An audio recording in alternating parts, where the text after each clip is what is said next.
presentada en los 2 días anteriores, donde, ¿verdad?, los ponentes, estuvieron integrados a un eje articulador en relación al tema presentado, y hoy nos toca el eje de investigación en subjetividades. En este eje, los estudios se caracterizan por utilizar este tipo de la metodología cualitativa y particularmente se refiere a cuestiones de entrevistas a profundidad, muchas veces a cuestiones de entrevistas, bueno, una serie de entrevistas de más tiempo del usual, que redundan sobre todo en el avance de la investigación, en la profundización del mismo. Estos, se trata de instrumentos de recolección de datos, ¿verdad? En el cara a cara, en el encuentro con las personas que estamos investigando, eh, en el trabajo de campo. Y lo que intentamos es explorar la construcción, ¿verdad?, de la subjetividad, no solamente de los individuos, sino de la sociedad en general.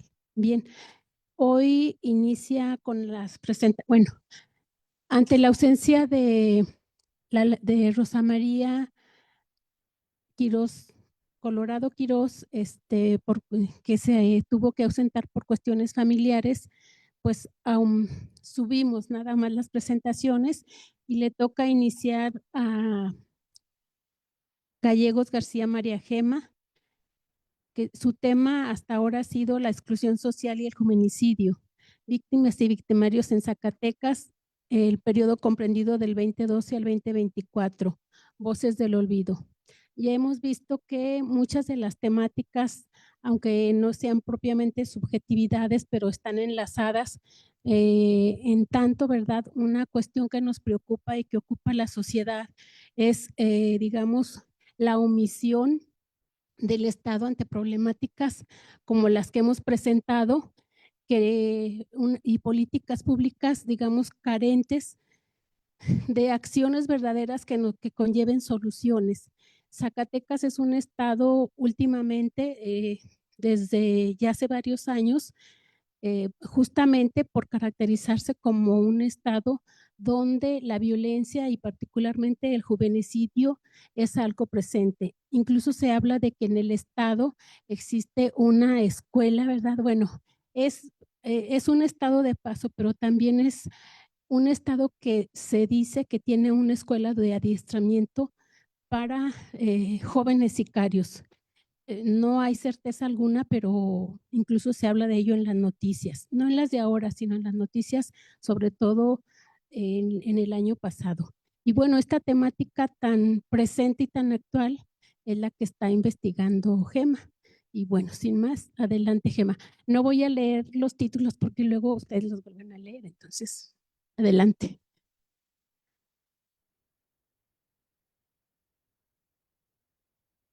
Pues bueno, buenos días a todos. Como saben, eh,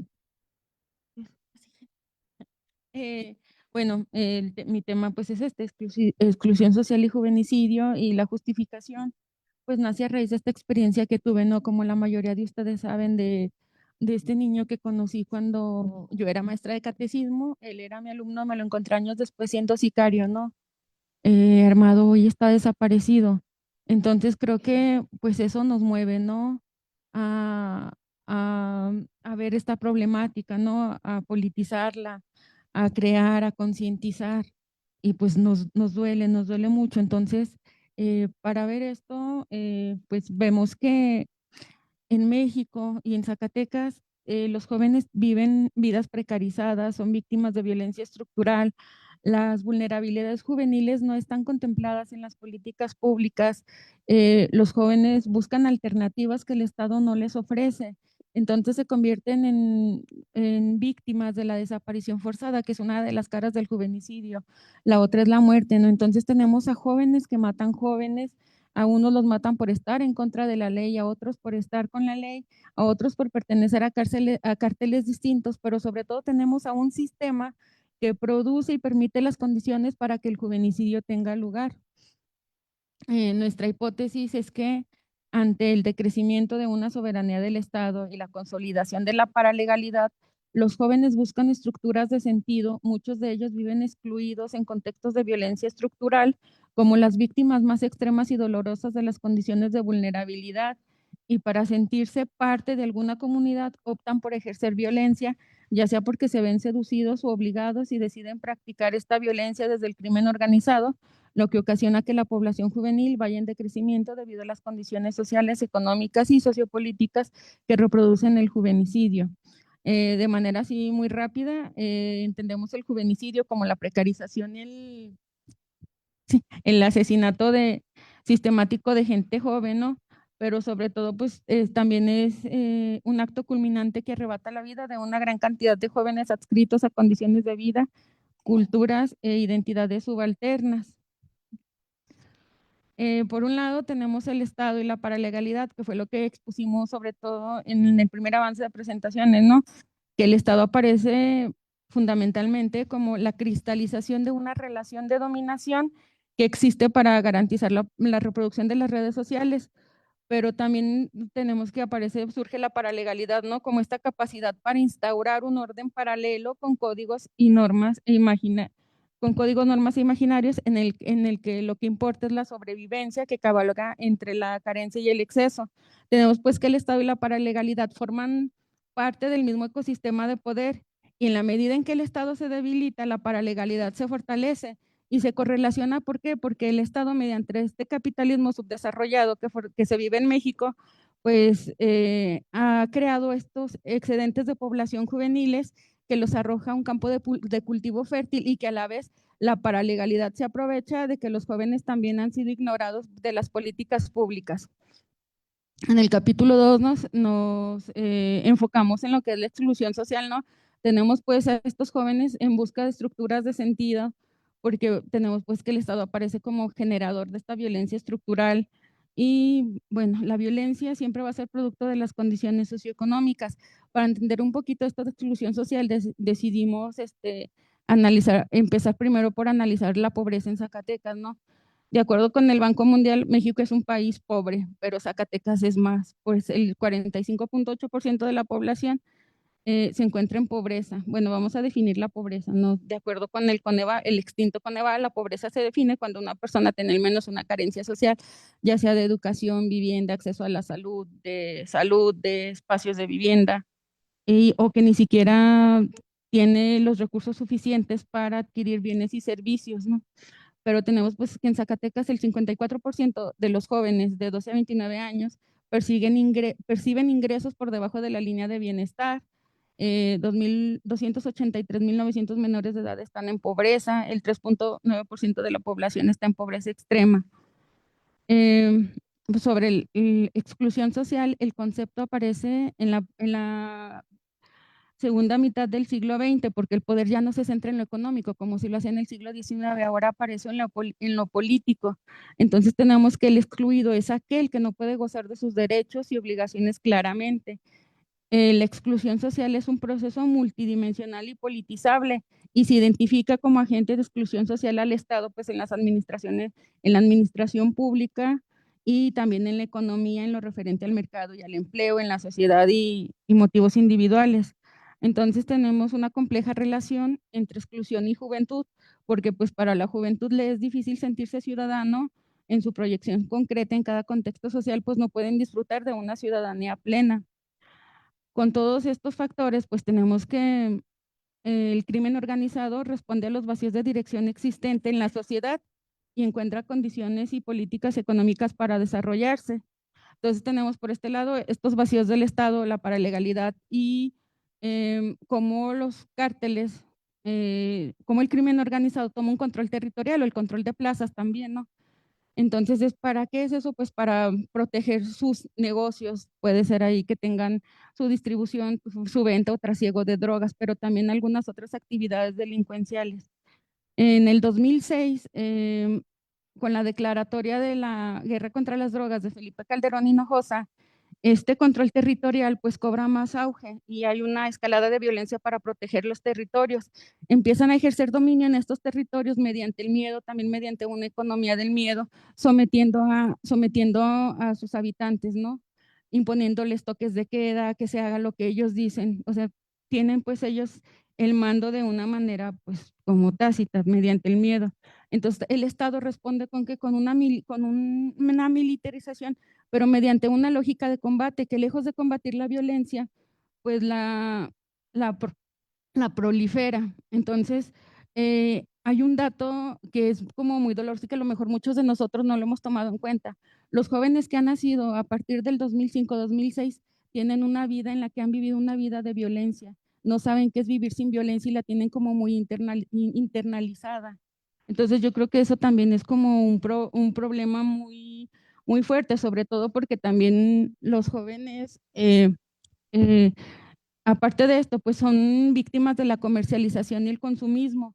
¿Por qué? Porque todo se nos ven la vida de los narcotraficantes mediante la vanidad y la ostentación. Los narcotraficantes son presentados como nueva aristocracia del éxito individual, son vistos como figuras poderosas. Los jóvenes quieren traer los autos que conducen, quieren vestir las marcas que ellos traen, ¿no? O quieren escuchar las canciones que les componen o quieren que les compongan canciones. Por eso el auge de los narcocorridos, de los corridos bélicos o la música esta de Peso Pluma y todos ellos. Entonces tenemos a una sociedad actual que busca los mismos bienes materiales que las clases adineradas. Sin embargo, al no tenerlos, pues muchas personas tienen miedo a sentirse excluidos de manera social y para integrarse a esos grupos, pues muchos optan por delinquir, ¿no? Entonces, cuando se exalta la cultura consumista, los jóvenes se ven atraídos a la narcocultura que exalta el exceso y la ostentación.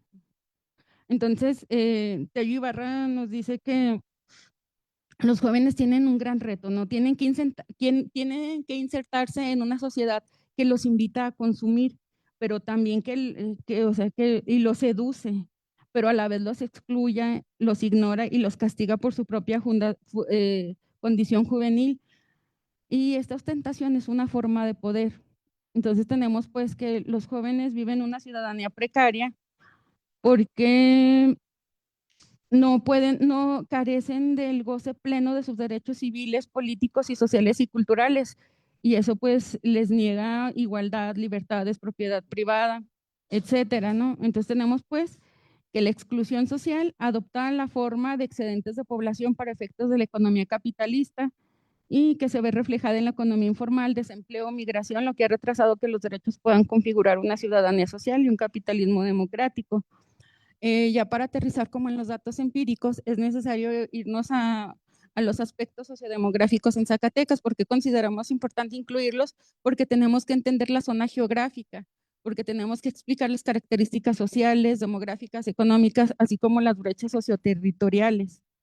Entonces, por ejemplo, en esta gráfica vemos que la posición que ocupa el estado de Zacatecas en la economía nacional, no sé si se alcance a ver, pero del 2001 al 2023, Zacatecas aparece en los penúltimos lugares de economía. A lo mejor estos son números, pero bueno, pues estas situaciones como de pobreza también ocasionan que la proliferación de una economía criminal y una estructura socioeconómico excluyente. Citando a López Pacheco y Linares Sánchez, eh, las estructuras socioeconómicas altamente excluyentes tienen elevados indicadores de pobreza y desigualdad que generan círculos interminables de expulsión poblacional y que en los últimos 15 años se ha vuelto suelo fértil para el crecimiento de economías ilegales como siembra, trasiego, venta de drogas, la trata de personas, la extorsión, el cobro de piso, entre otras. Seguimos revisamos también las tasas de escolarización en Zacatecas. Si se fijan, a mero abajo aparece lo que es primaria. Ahí tenemos una escolarización casi del 100%. Sin embargo, en secundaria baja, preparatoria y universidad también. Entonces vemos que conforme se avanza de nivel educativo, existen descensos con respecto al nivel próximo anterior, lo que nos habla de un importante número de estudiantes que ven limitado el ejercicio de su derecho a la educación en la transición del nivel medio superior. También si vemos la tasa de abandono escolar en Zacatecas, vemos que en primaria se mantiene en el 0%, en secundaria en el 5%, pero en secundaria y preparatoria, pues las cifras ya son más grandes, se mantiene entre el 10 y el 15%. Esto porque es relevante, porque esta falta de oportunidades educativas merma los proyectos de vida de los jóvenes y pues aparte es un rompimiento con su mundo infantil, ¿no? Entonces, esto a lo que les va a traer a futuro, pues empleos precarizados o mayor pobreza. Nuevamente, citando a López Pacheco y Linares Sánchez, la falta de acceso a una educación de calidad limita las perspectivas futuras y los expone a la explotación y marginalización, lo cual está relacionado con dinámicas migratorias. Es decir, o sea, precariza aún más su vida. Tenemos también las características socioculturales de la población joven, que realmente es un panorama desalentador. ¿Por qué? Porque en Zacatecas 7 de cada 10 jóvenes sufren de alguna carencia. El 65.6% carece de seguridad social. El 17.9% no puede saciar sus necesidades de alimentación. El 47.3% de zacatecanos jóvenes viven en situación de pobreza. El 62% de la población se ubica en el trabajo informal. 27% de los jóvenes trabajan en el sector secundario. 54.9% percibe ingresos de la línea de bienestar. Es decir, no perciben ingresos para hacer frente a las necesidades más básicas. Todo, bueno, en la siguiente gráfica vemos la población desocupada por trimestre del 2012 al 2024.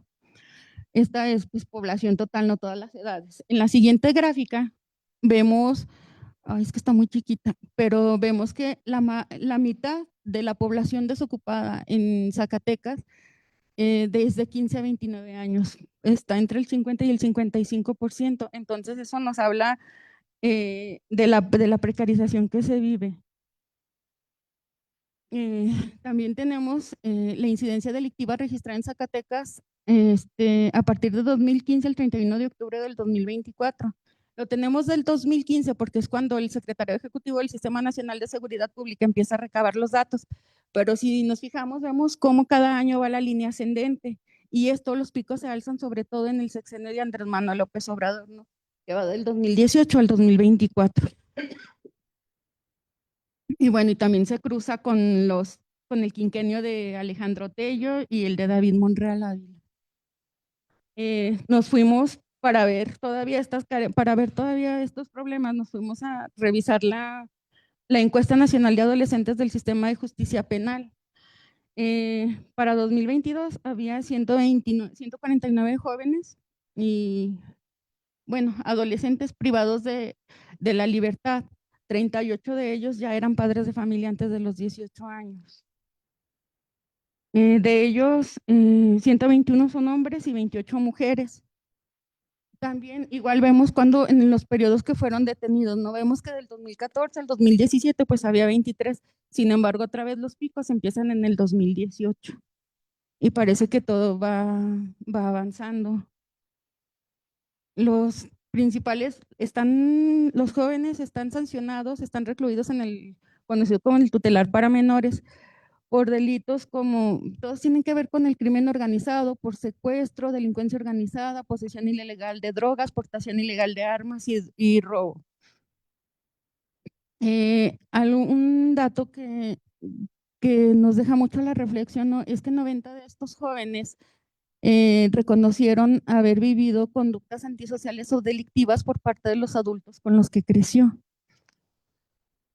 Ahora nos vamos con la cifra de homicidios dolosos registrados en Zacatecas. Vemos que pues es como la incidencia delictiva, no ven aumento, se fortalece y por ejemplo vemos la cifra total de homicidios y vemos la cifra de jóvenes. Vemos que son alrededor de un 40% de las víctimas de los homicidios dolosos son jóvenes. Siguiendo la siguiente gráfica muestra el núcleo de la violencia homicida juvenil en Zacatecas. Bueno, yo creo que para nadie les va a sorprender que las principales muertes de los jóvenes ocurren en Calera, Fresnillo, Guadalupe, Jerez, Pinos y Zacatecas. Otro dato que tenemos también aquí es que el número de personas desaparecidas y no localizadas en Zacatecas ha ido en incremento, sobre todo a partir de 2019, 2021, 2023 y 2024. Aquí me gustaría remarcar que por ejemplo, el gobierno del estado dice que está alcanzando una paz, que hay menos, presumen, creo que el año pasado 150, 300, como a una cantidad mínima de asesinatos, ¿no? Y lo presume. Sin embargo, lo que esconde y lo que tiene tras el tapete es que las desapariciones están aumentando, y creo que es un crimen igual o peor de doloroso que los homicidios. Entonces, bueno, ya. Y ya para el capítulo 3, pues tenemos, yo creo que sí, ya hemos visto que en Zacatecas se ha dado un reguero de situaciones horrendas, masacres, cuerpos tratados como mensajes, sacrificados en una guerra sin fin. Yo creo que a todos nos ha tocado ser testigos de algún hecho violento de manera fortuita o hemos escuchado, ¿no? Entonces, pero esta violencia que se ha vivido en el Estado está ligada al aumento de poder y de las actividades de grupos criminales dedicados al tráfico de drogas. En estos mapas podemos ver cómo este del 2012 vemos, y Zacatecas era territorio pues de los Zetas, ¿no? Que los Zetas también hay que aclarar, hay que mencionar que surgen, bueno, son formados, son creados por soldados, por militares de élite, pero también reconfiguraron la escena del narcotráfico. ¿Por qué? Porque actuaron con una hazaña y una violencia que nunca antes se había hecho. Entonces instauraron una época de violencia terrible que todavía seguimos padeciendo. Para el 2021 tenemos que Zacatecas ya es parte del cártel de Sinaloa. Bueno, tiene el control territorial el cártel de Sinaloa, a excepción de Fresnillo, que vemos el punto ahí en el centro, que pertenece al cártel Jalisco Nueva Generación. Zacatecas, ¿por qué es tan importante? Porque Zacatecas es un estado que se encuentra en el centro del país y es indispensable transitar por este lugar para acceder al Pacífico o al sur del país. Además se encuentra, bueno, en el flujo de drogas y armas a México, si por ahí podemos ver los mapitas, ahí están las flechas, y pues se han identificado los corredores de la droga en Zacatecas, que son Fresnillo, Galera, Trancoso, Guadalupe y Ojo Caliente. Entonces, bueno, tenemos que en Zacatecas las peleas por el territorio están modificando las geografías de la violencia. Esta situación ha enfatizado la vulnerabilidad de la población, quienes han sido asesinados, desaparecidos, estigmatizados y olvidados. Entonces tenemos que a la par que ocurren estas violencias directas, criminales en Zacatecas, también tenemos que los jóvenes están viviendo exclusión social, pobreza, privación económica, ausencia de servicio educativo de calidad, maltratos, inseguridad, escasez de espacios seguros, desigualdades, accesos a violencia y a proximidades a un entorno de violencia criminal, ¿no? Entonces, reitero, o sea, los niños se han vuelto obligados a vivir en condiciones de violencia y desplazamiento, situaciones que también han contribuido a despojarlos de su infancia y de sus derechos. Ya casi para cerrar, bueno, entonces tenemos que debido a esta normalización de la violencia que se combina con el crimen organizado, se ha convertido en un actor significativo de la sociedad que ha reclutado a jóvenes de manera voluntaria o forzada. Es que porque ha sabido capitalizar las carencias de este sistema social, ¿no? Aquí en Zacatecas algo que me llamó mucho la atención es que yo buscaba como las políticas públicas o políticas enfocadas en el sector juvenil. Ustedes pueden ir a revisar la página del Instituto de la Juventud de Zacatecas y van a encontrar nada más como 3 áreas en las que se desempeñan. Una es, hacen torneos deportivos para, para prevenir la violencia o para prevenir, dicen, o se enfocan en el Premio Estatal de la Juventud y no recuerdo cuál es el otro. Sin embargo, no hay políticas públicas que ataquen de manera directamente como que el problema o que evidencien o reconozcan que existe un juvenicidio. Sin embargo, en Zacatecas los jóvenes son criminalizados antes de delinquir. ¿Por qué digo esto? Porque encontramos que, por ejemplo, en la Fiscalía y en la Secretaría de Seguridad Pública del Estado tienen más programas juveniles que en el propio Instituto de la Juventud o que el propio gobierno, porque para el gobierno también es un programa de la juventud decir, no, pues es que ya mejoré las escuelas y ya es un programa que está bien para la juventud. O sea, son como, no atacan, pues, no consienten o no reconocen ni visibilizan el problema, ¿no? Entonces, y también tenemos como una militarización de la asistencia social que ocasiona una dilución de los derechos de las niñas, niños y adolescentes. En Zacatecas se da el reclutamiento del reclutamiento, les digo, puede ser por la exclusión social que sienten los jóvenes, ¿no? O por esta falta de oportunidades y ven en el crimen organizado una solución inmediata a sus necesidades más primordiales, por la pobreza, pero aparte también el crimen organizado les ofrece familia y protección, les ofrecen sentirse parte de algo.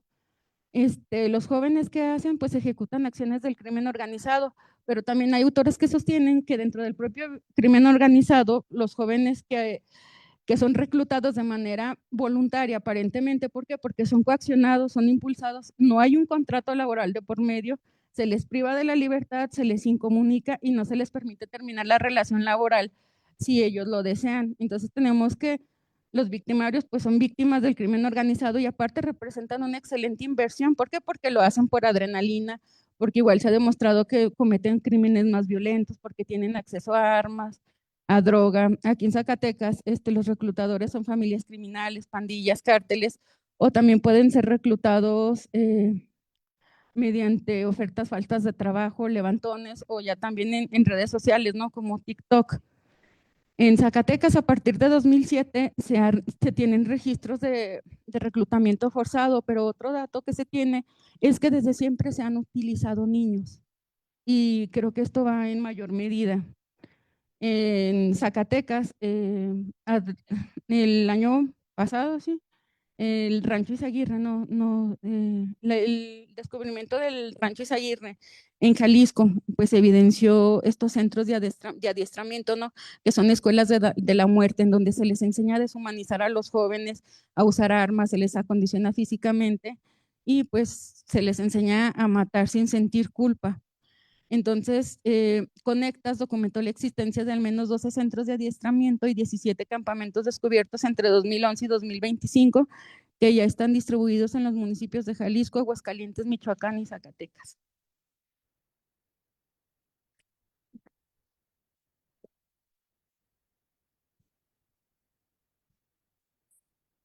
Bueno, pues, ¿qué más nos pinta, no nos pinta? Nos ofrece una realidad muy triste de los jóvenes en nuestro estado. Y ya vemos, ¿verdad?, que